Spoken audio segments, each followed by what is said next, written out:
আন্তর্জাতিক বাজারে অপরিশোধিত তেলের দামে সামান্য পতন ঘটেছে। মূলত চলতি বছরে বৈশ্বিক জ্বালানি চাহিদা কমার পূর্বাভাস, সরবরাহ ব্যবস্থার ঝুঁকি ও উদ্বেগকে ছাপিয়ে যাওয়ায় তেলের মূল্য বৃদ্ধিতে এই সাময়িক লাগাম পড়ল।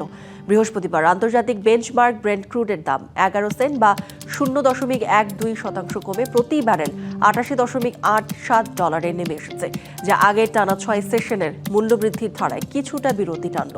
অন্যদিকে যুক্তরাষ্ট্রের ওয়েস্ট টেক্সাস ইন্টারমিডিয়েট WTI ক্রুডের দাম 16 সেন্ট বা 0.19% কমে প্রতি ব্যারেল $83.11 লেনদেন হয়, যা গত টানা 5 সেশনের ঊর্ধ্বগতির পর প্রথম পতন।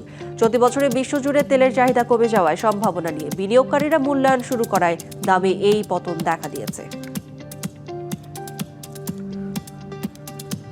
নগদ নিয়ে এলো হার না মানা হার অফার।